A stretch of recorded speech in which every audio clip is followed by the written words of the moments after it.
Charlie Kirk's murder was much more than an attack on a single individual. It was an attack on our free speech. It was an attack on our public discourse. It was an attack on our personal liberties. It was an attack on how we actually resolve issues in this nation without resorting to violence. And this left a lot of us shocked and angry in terms of what we're going to do next, how we're going to handle future situations like this one. And this is what we're going to see being discussed with Dr. Sam Richards having a public discourse with his students in his Sociology 119 class. So let's go ahead and jump into these clips.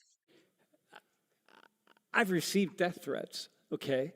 So, like, this is serious. Like, we're in this space.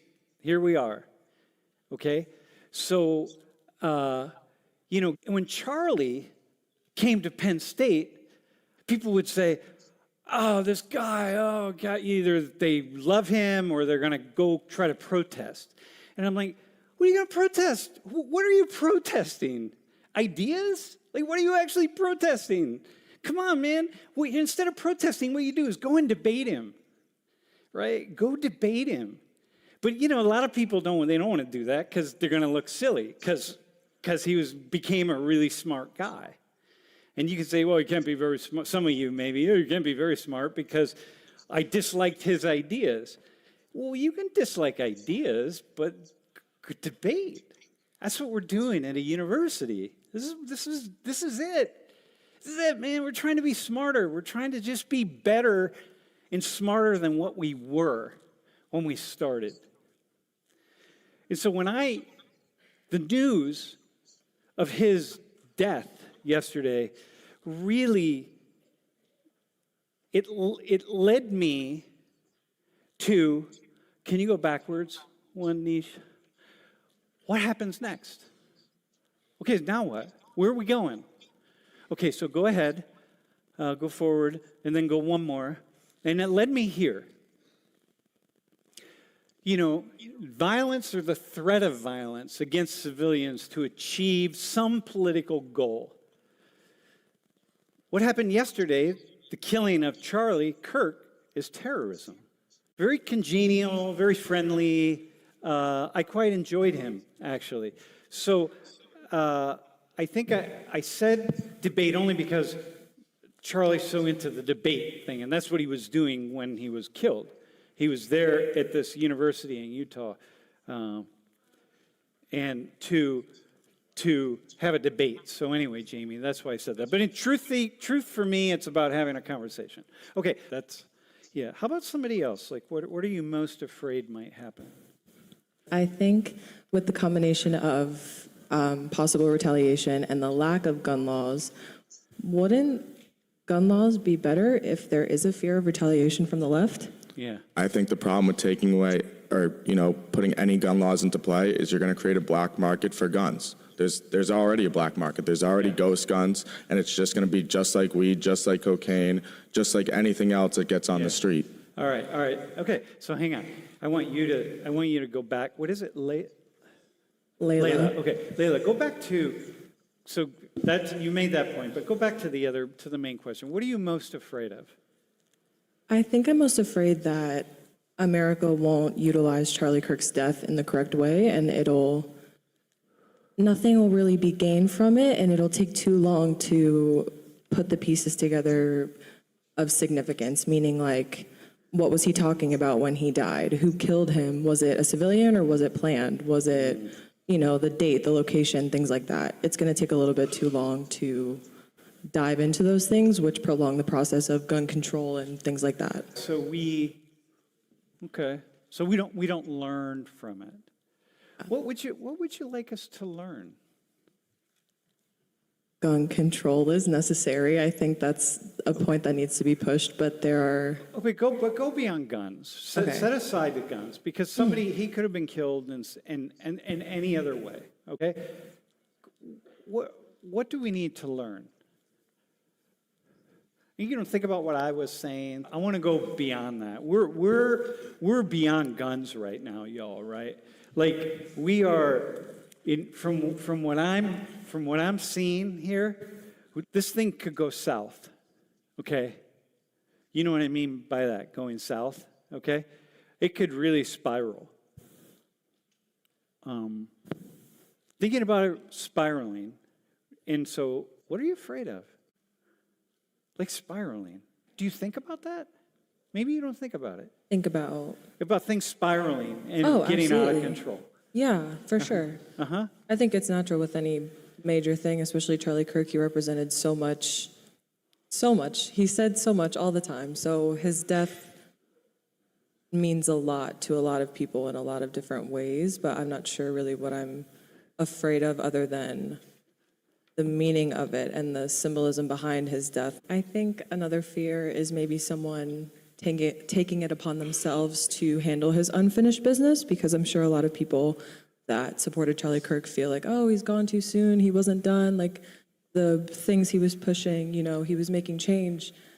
Other people may feel the need to echo him or carry on the rhetoric he was pushing, and I don't think that's beneficial at all. Okay, so wait, so for you, actually, so you're someone who, for the most part, there are many things that Charlie said that you would agree with. That I would agree with? For sure. No. Well, listen to what I said earlier.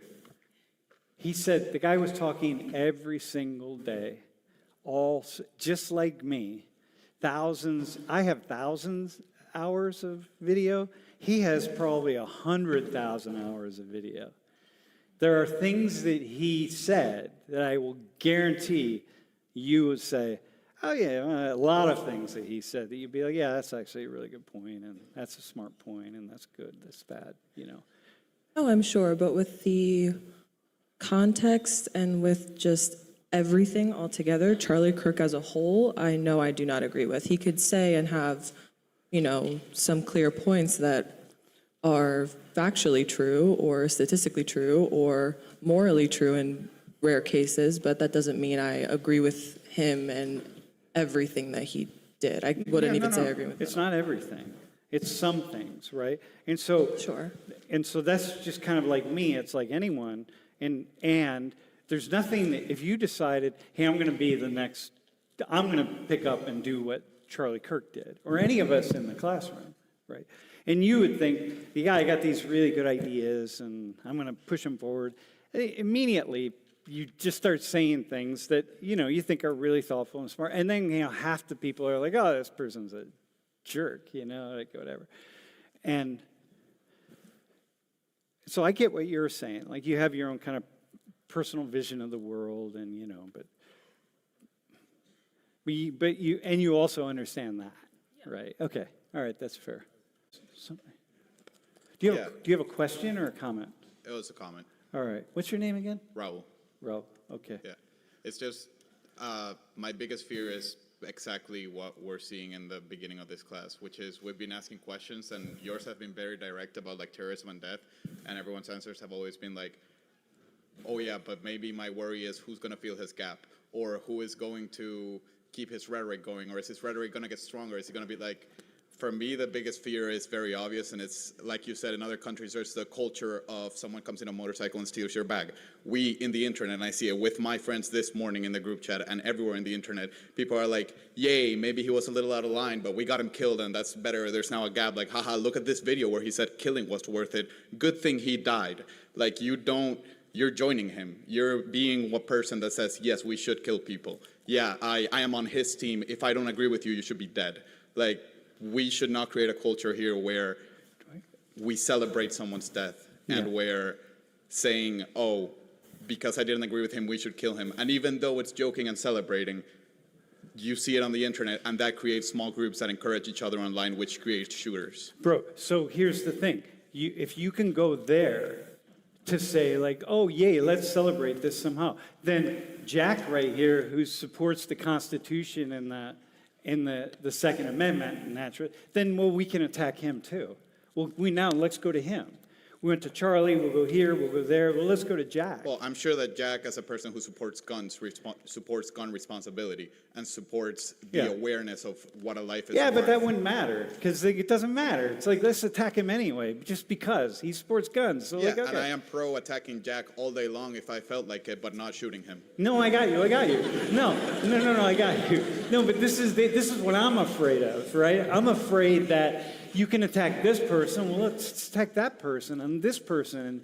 And you can attack me for even asking these questions at all. All right, hang on. How did Charlie Kirk's debate style of prove me wrong actually serve to further discourse and knowledge and community? Prove me wrong, but it was never for the benefit. Like being able to look at someone with an opposing opinion and say, I take no offense, it's not hating on me, it's your opinion, it's your stance, I respect it, is something he did rarely. And I think even, again, in relation to who he was talking to, he's 31, or correct? Yeah. He's in his 30s arguing with college students and pushing a fake prove me wrong narrative. I'm going to listen to you. No, you're not. No, here, I'll tell you how I know that he shifted his thinking.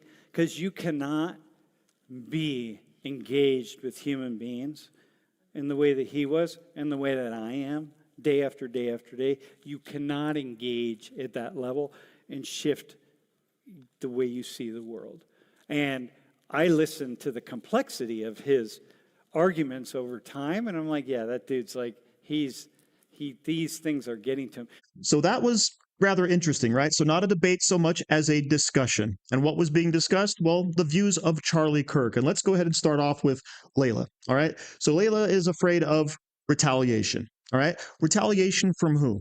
Retaliation from the people who are not basically threatening anyone. Because remember, who is the radical left? They're the people out there burning down cities, violent protests, beating people up, chasing down Trump supporters in parking lots, all right? That is the violent left, the people out there assassinating Charlie Kirk, all right? So you're afraid of retaliation from exactly who? But of course, what really has Layla worried is the simple fact that Charlie Kirk's murder won't be used to further gun control, right? Won't be used to take away your ability to protect yourself from criminals, much less an oppressive government. So even though Charlie Kirk was a staunch supporter of the Second Amendment, we're going to go ahead and say, please use his death to go ahead and take that Second Amendment away from the American citizens. But of course, possibly the biggest worry of all that Layla has is the simple fact that Charlie Kirk's message is not going to be snuffed out. Someone else will come along and pick up that torch and carry on with his same message, because heaven forbid it actually continues beyond his own lifespan. Well, I have news for Layla.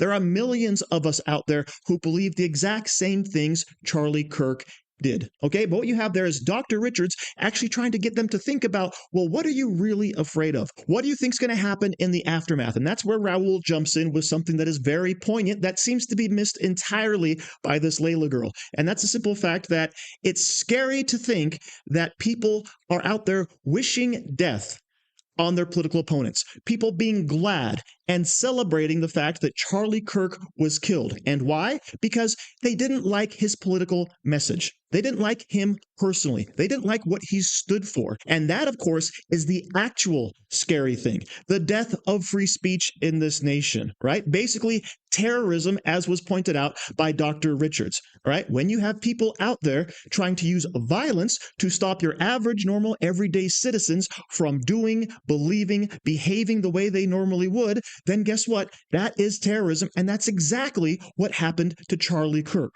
A radicalized trans-supporting leftist went out and killed Charlie Kirk because they didn't like his stances on the trans community, right? They didn't like his stances on transitioning children. They didn't like his stances on men and women's sports. And this is a thing that should actually be terrifying people like Layla, because you have to remember, the left is never left enough. There is no purity test that all leftists will pass, because there's always going to be someone further to the left than you are. And they're always going to get less and less tolerant in terms of the behavior they're willing to accept. And if you don't buy into that same exact message and belief system that they do, then guess what? You're going to end up meeting the same fate of Charlie Kirk, because that's where all leftism ends.